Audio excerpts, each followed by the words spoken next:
disebut spesial. Ya, jadi bisa ini apa namanya 8 huruf ini, 8 sifat ini bisa mengalahkan 10 sifat yang 11 sifat yang kita pelajari kemarin, yang pernah yang mempunyai lawan, gitu ya.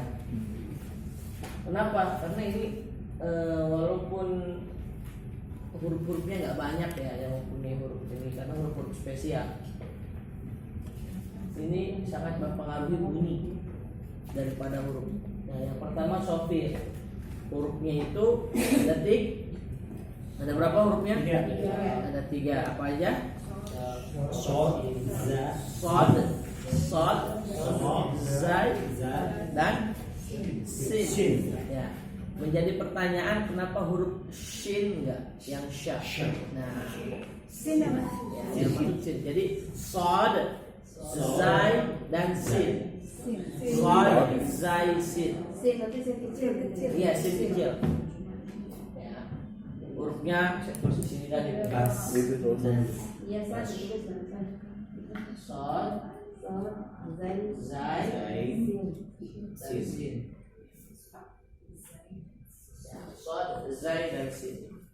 Artinya menyerupai siulan burung.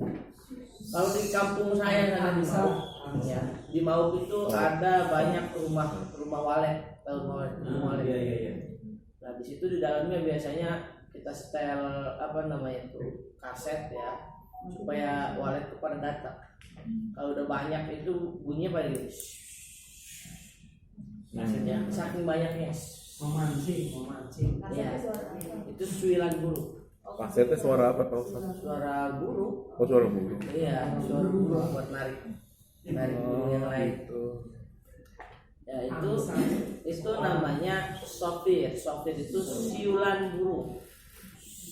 Nah, makanya di sini huruf shin itu enggak masuk. Kenapa? Karena terlalu besar. Nah, makanya ketika menyebutkan huruf-huruf yang ada sofir pun desisnya itu desisan suilan burungnya nggak boleh banyak. Berlebihan, tapi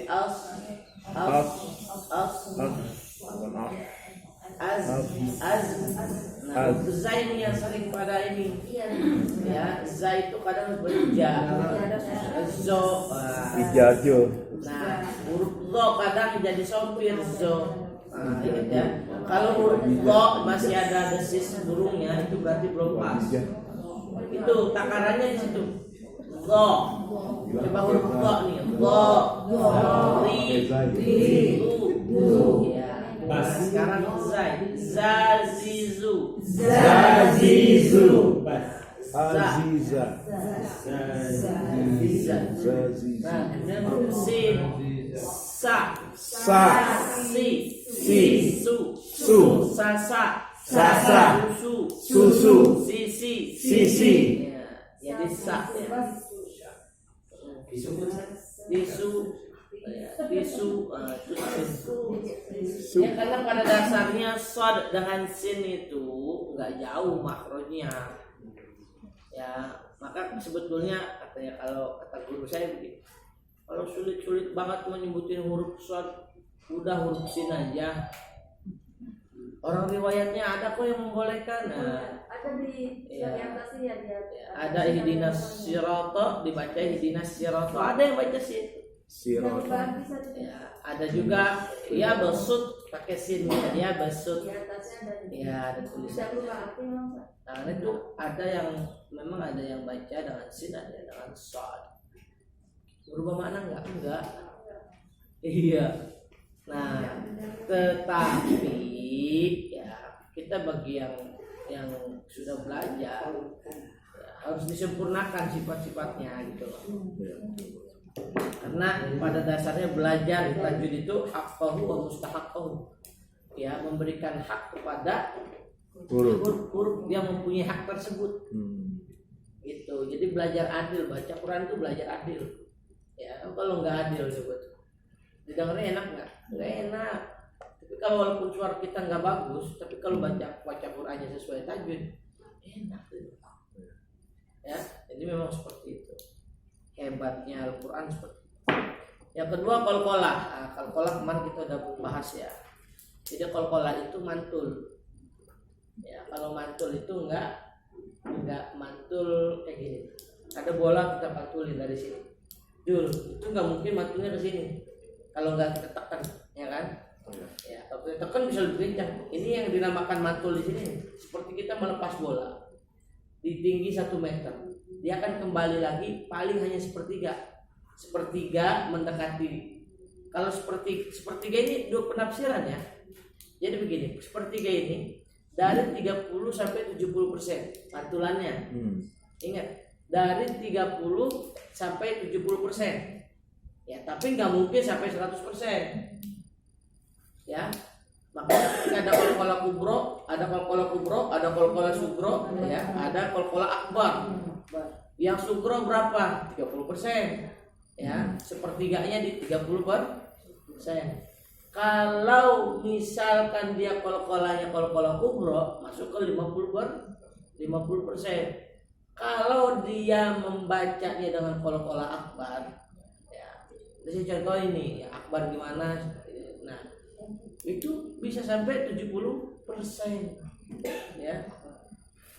Kenapa? Ya, sepertiganya seperti itu. Sepertiga yang disebut dengan qalqalah sugro ya. Qad aflahal mu'minun, qad aflahal mu'minun. Ya, itu qalqalah sugro. Qalqalah kubro ya. Qalqalah kubro contohnya apa? Qul huwallahu ahad.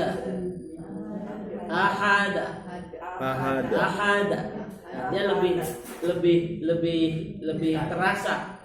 Kalau qalqalah sugro itu qada ya. Tapi kalau kubro ahada. Ya, ahada. Jadi 50%. Tapi kalau akbar ya, tabbat yada abi lahabin wa tab 70%. Lebih gede lagi. Wa tab. Ya. Jadi ini bukan be ya Pak Ustadz ya? Bukan ya. Usahakan jangan ya. Wa tab. Memang nggak ada dasarnya, itu nggak ada dasar, tapi karena kebiasaan. Ya, kalau di dalam usul fikih kalau nggak salah dalilnya begini ya. Saya coba mencari tuh yang membaca itu. Al aslu baqa'u makana ala makana. Ya, itu dalil usul fikih ya yang menyatakan ya kalau emang dari asalnya baqo artinya apa? Bako, ya, kekal, udah ada itu maksudnya, udah ada sebelum kita belajar ini nih, gitu kan, ya, berarti ya boleh gitu. Nah, sedangkan kita belajar kan dari guru-guru kita, yang selama kita belum lahir kita belum ada, gitu loh, ya. Jadi kalau guru kita ada yang ngajarin pakai ya silakan, gitu loh. Nah, kembali lagi kalau saya pribadi, kalau kalangan akademisi. Setiap ilmu harus bisa dipertanggungjawabkan. Nah, gitu loh. Kalau saya pribadi, kalau kita balik ngambil dasarnya ke dasar usul fiqh, ya silakan pakai ya karena memang udah banyak yang baca pakai itu, malah lebih banyak, ya kan? Karena belum masyhur apa yang kita baca sekarang ini, walaupun itu benar, tapi karena pengenalannya kurang, maka belum masyhur. Jadi masalah qalqalah itu. Kalau yang pakai ya silakan karena memang banyak yang pakai Tetapi ingat di dalam tajwid nggak ada pembahasan itu. Nah, jadi di tajwid itu boleh ke fathah, boleh ke dhamma, boleh ke kasrah. Itu dalilnya. Dalilnya masuknya ke dalil usul fiqh. Kalau dalil tajwidnya usul fiqh, ya dasar fiqh, ya dasar ilmu fikih. Kalau kasroh gimana Pak Ustadz? Kalau qalqalahnya kasroh? Nah, kalau qalqalah kasroh begini. Kalau dia didahului oleh huruf yang kasroh, ya, dan setelahnya huruf qalqalah tersebut ada huruf kasroh juga, lebih baik ke kasroh Ke kasroh. kol-kolanya. Contoh gimana? Ijilis,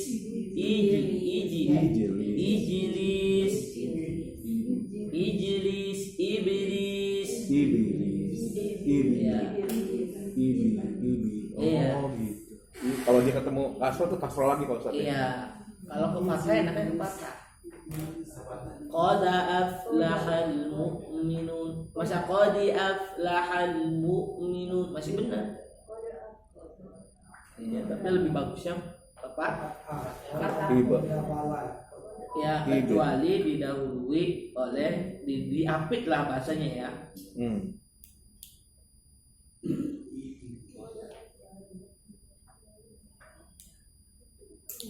Kecuali kalau setelahnya misalnya doma atau fathah, jadi gimana Pak Ustaz? Kalau Sebelumnya doma. Sebelumnya kan kasroh, terus kola, terus habis itu doma atau fathah gitu. Ya, contohnya apa ya? Ibrahim. Ya, Ibrahim. Dan lebih bagus ke fathah. Baru ke fathah ya kalau gitu ya.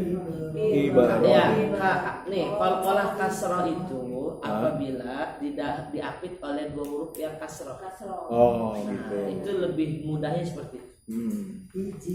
Terus kalau yang doma sama yang fathah berarti lebih ke Enaknya fathah. fathah. Iya. Ya, kalau misalkan tidak diapit oleh dua huruf yang doma gimana? Enaknya ke doma. Udkhuluha. Oh, gitu. Nah. Udu. Udkhuluha bisalamin. Ya, Udu. itu lebih enak seperti itu. Kol-kola ya. Hurufnya ba, jim, dal, ko, qaf. Oh. Selain itu boleh nggak? Nggak boleh. Huruf lam, nun itu sering sekali dimantulkan. Iya, nggak sengaja. Ya, kenapa dimantulkan? Karena begini. Pada prinsipnya, dulu kenapa ada metode Baghdadi? Kenapa ada metode Iqra? Ya. Dan kenapa nggak langsung aja kita belajar baca Quran itu langsung gitu? Setelah kita baca hurufnya, kenapa kita nggak langsung aja gitu masuk ke Al-Quran?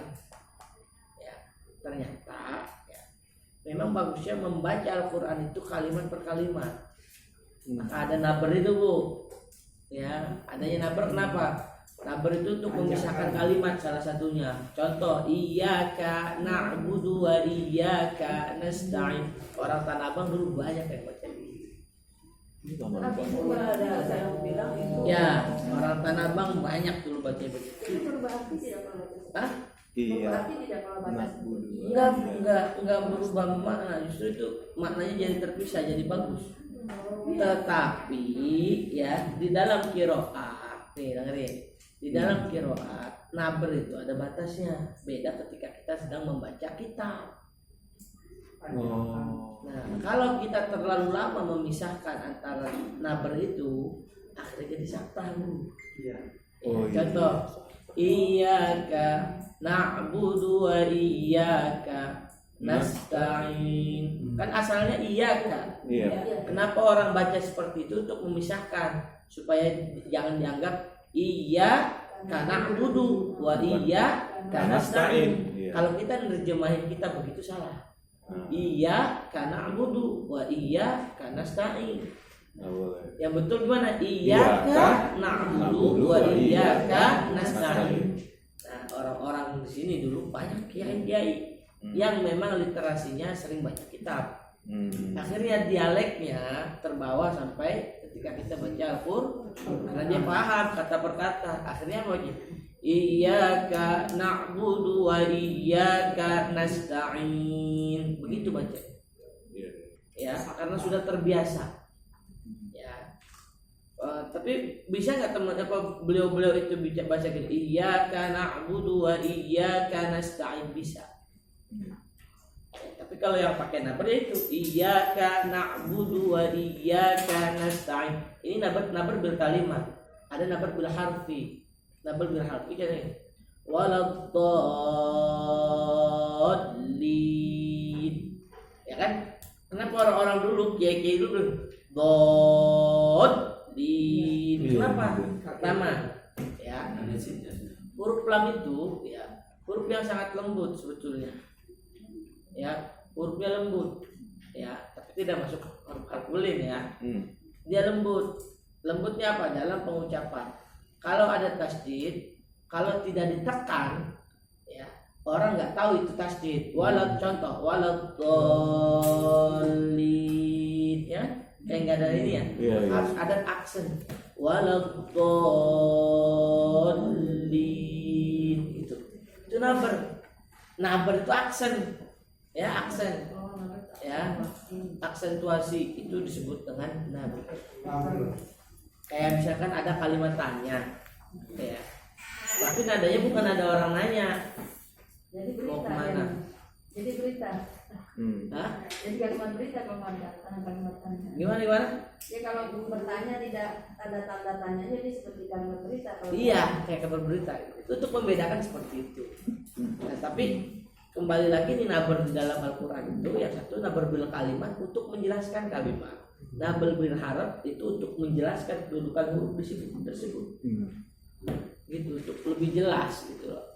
Nah, di dalam baca Al-Quran ya kita bisa memilah dan memilih naber kalau kita udah paham isi kandungannya. Ya, baru kita bisa milih tuh bacanya lebih hati-hati dan aksennya ada. Naber juga berkaitan juga nanti dengan nada irama. Ya, kalau masuk ke dalam naber, masuk ke dalam tilawah, ini panjang lagi. Itu yang pernah saya kasih di kelas sebelah ini pembahasan naber, ada berapa ratus. Beberapa ratus bukan puluhan. Naber di dalam tilawah itu kaitan dengan pemilihan nada. Ketika ada nada tentang ada ayat tentang Adam, ya itu jangan pakai nada terus.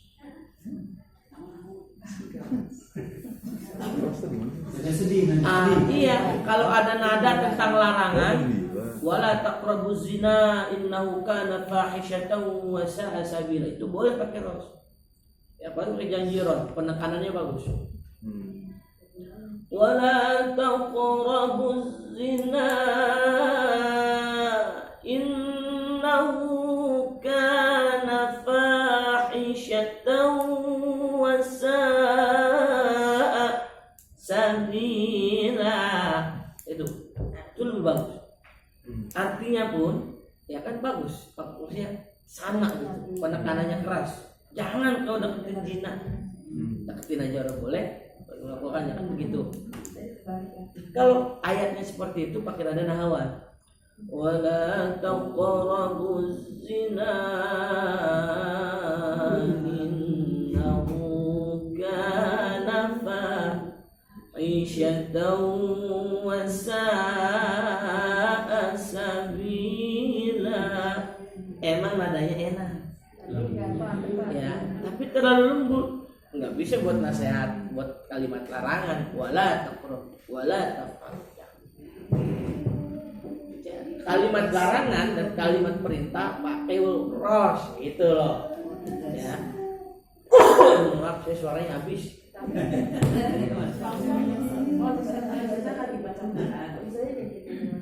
Jadi beberapa nada dong kalau begitu. Iya, makanya ada nada tilawah itu ada nada syika. Iya, maksudnya itu kan dalam isi si suratnya itu kan ada larangan, ada yang biasa, ada itu. Jadi berubah gitu. Iya, berubah ada. Kalau kita udah belajar tingkat lanjut, ya, kalau kita sudah paham betul dan kita bisa mengaplikasikan nada. Kalau kita belum bisa semua itu jangan dilakukan. Yang ada nanti acak-acak. Jadi sama aja gitu ya. Ya, kita boleh kalau kita baca sama aja. Yang pertama kita belum paham. Iya. Iya. Ya. Kita beresin tajwid aja belum beres nih gitu loh. Nah, itu dia, Pak aja. Ini mana buat pengetahuan, makanya kan sama di kelas sebelah juga minta Ustaz terangin masalah nabar. Saya bilang kenapa lagi pada pengen bahas masalah nabar sih? Gitu kan? Saya bilang yang kelas sebelah saya foto nih baca masalah nabar nih. Saya kasih draftnya. Ya, draftnya saya kasih. Ada 168. Kita bahas satu-satu, cukup nggak? Ya Ustaz, nggak usah bahas yang itu kan. Banyak banget. Ya di dalam kitab itu baru nabar bil kalimah, nabar bil huruf, nabar bil saut, ada lagi nabar itu banyak. Ya. Saat itu kan namanya nagom ya, ada beberapa dari mulai Bayati ya kan. Jadi saat dibaca itu yang digunakan menyesuaikan isi. Iya, bagi yang sudah paham makna. Iya, maksudnya kalau boleh kan bacanya kan beda-beda. Iya. Menyesuaikan itu. Di dalam penilaian musabaqat tilawatil Quran itu masuk ke dalam adab tilawah. Paham tidak? Adab tilawah, ada pengurangan poin. Jadi kalau nada yang nggak sesuai dengan ayat, apalagi di musabaqah syahril Quran, syahril Quran, karena ada qari yang baca. Kalau qari yang nggak sesuai nadanya dengan kalimat larangan, perintah segala, itu pengurangan. Pengaruh nilai ya. Paham isi. Iya. Kita kalau baca masalah nikah, di requestnya sama ini sama ya Ustaz pakai nahawan ya, pakai nahawan. Ya, padahal ada juga di situ ada larangan kan. Ada ayatnya kalau ya apa ya Yohanes suttaqu rabbakumul ladzi khalaqakum An-Nisa ayat min nafsin 1 ya. wahidatin wa khalaqa minha Itu zawjaha. larangan perintah Ya. Ada kalimat wa khalaqa minha zawjaha wa bassa minhuma rijalan katsiran wa nisaa. Nah, wattaqunya itunya kan perintah. Iya. Nah, itu kan perintah. Berarti pakai nada harus tuh. Boleh pakai nahawan di awal, di akhirnya kita mix dengan nada yang lain. Itu buat yang profesional. Satu ayat Iya. bisa ada berapa? Iya. Ya. Kalau model-model mah kayak Abu Yahya Haji Muhammad Ali, terus Ustaz Kiai Imron, Kiai Marzuki kan udah berapa? Ya pasti kita nih yang murid yang muda-muda, ya kadang yang masih jiwa muda ya, pengen dipujinya tuh masih pengen. Jadi kadang walaupun ayatnya apa kita baca ya penting saja ini. Ya nggak boleh tuh seperti itu sebetulnya. Dan menjaganya sulit, sangat sulit. Kayak kita punya duit kita banyak, ya ratusan miliar. Pengen tampil apa adanya tuh susah. Coba, nih punya emas di rumah 2 kilo. Mana-mana bisa nggak kita nggak pakai emas? Nggak mungkin, sulit. Bisa Pak. Ya, kita punya mobil, pengen naik angkot, bisa nggak? Itu namanya juhud, ya makanya juhud itu susah. Susah. Ya, yang bisa juhud itu siapa? Yang bisa juhud, pengemis. Dia tetap minta-minta, padahal dia punya mobil. Ya, tujuannya beda. Jadi juhud yang terbalik itu sebetulnya. Ya, kita harus belajar sama pengemis itu. Saya mau nanya tuh kalau yang jawab seperti apa dan digunakan untuk ayat yang seperti apa? Nah ini jawabul jawab itu yang punya nada jawabul jawab cuma satu nada doang, Bayati, sisanya nggak punya nada jawabul jawab. Ya, nada jawabul jawab itu adanya di awal. Kenapa di awal? Nah, dan biasanya dibaca di awal makro. Setiap awal makro itu baru awal kisah atau awal hukum.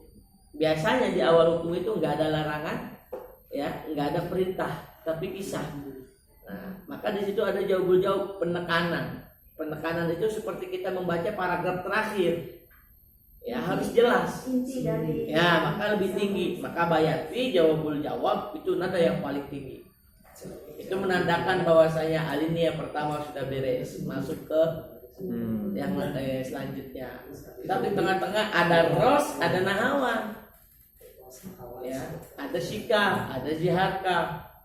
Itu bagian yang paham itu ada ilmunya. Jadi enggak asal asbun. harus dipelajari semua ya.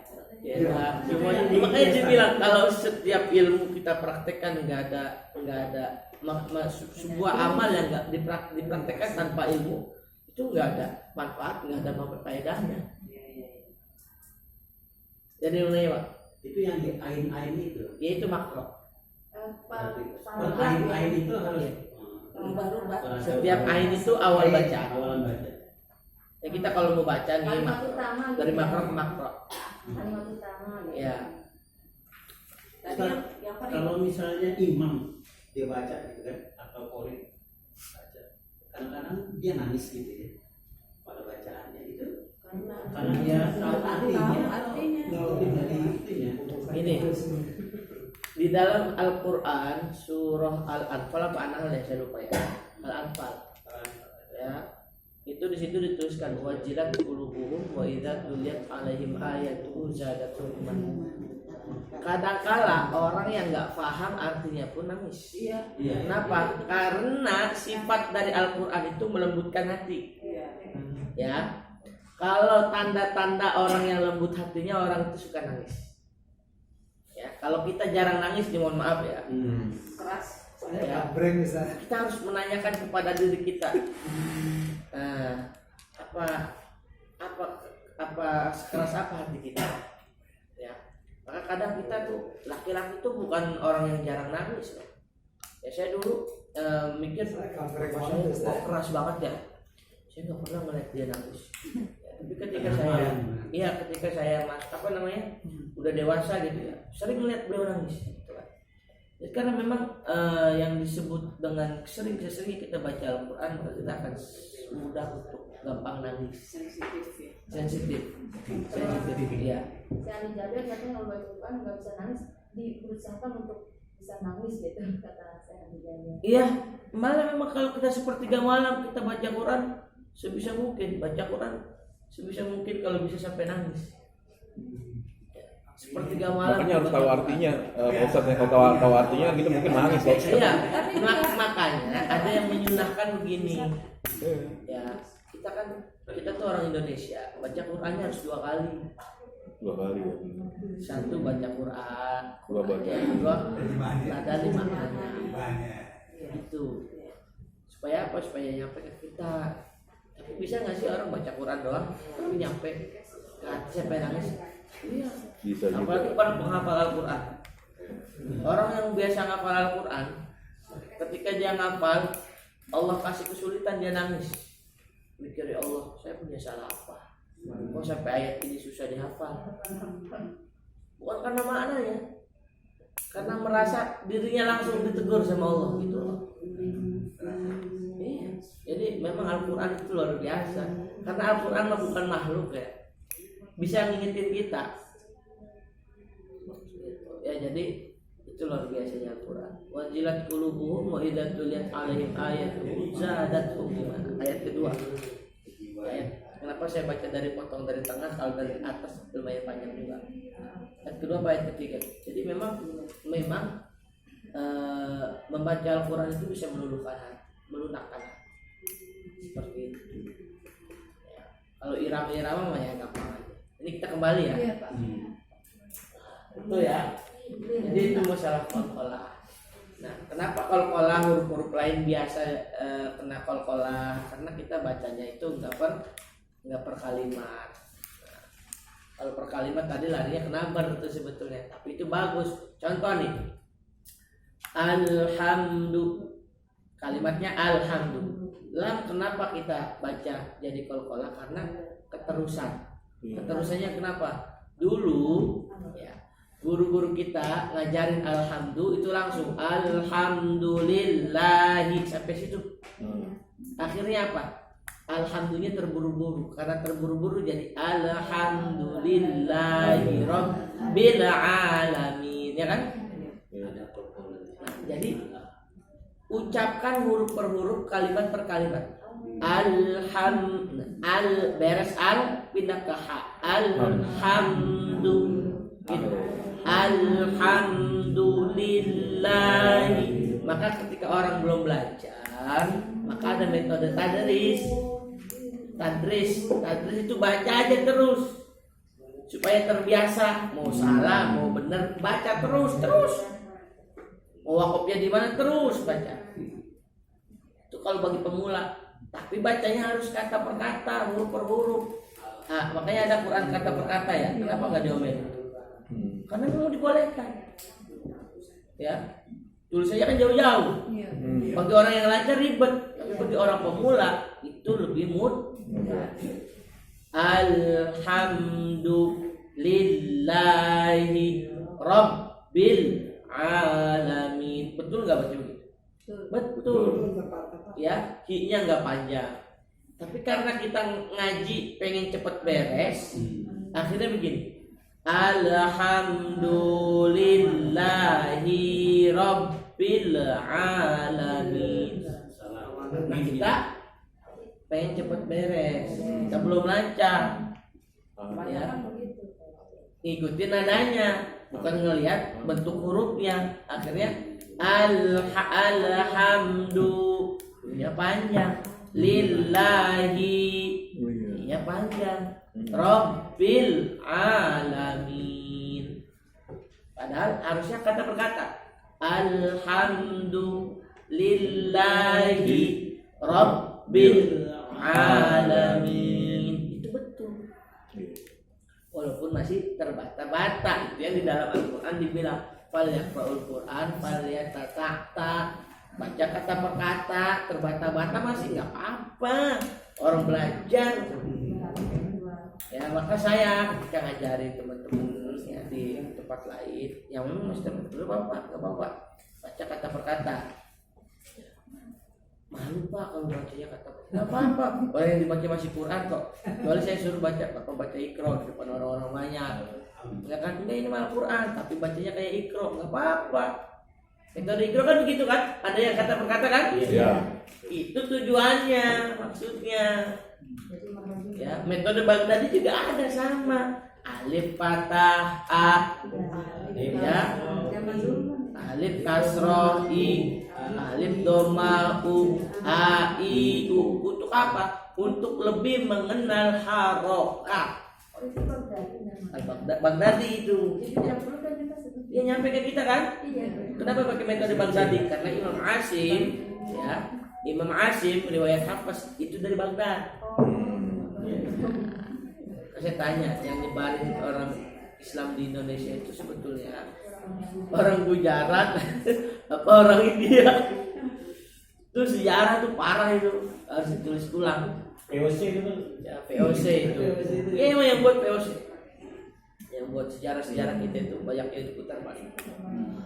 Memang orang yang membacakan di kita itu ya dari mana? Dari Afrika, ya, sama dari Baghdad, Yaman, ya, dari Irak. Bacaannya, ya, Turki Utsmani itu ke Aceh, ya, sampai ke Sumatera Utara, Sumatera Barat, Palembang. Nah, terus yang dari Baghdad ke Jawa, yang dari apa lagi tuh? Afrika ke Jawa juga. Ya. Tapi yang dari Afrika ini sebagian besar juga di pesisir-pesisir pantai bagian selatan. Ada ke Sumatera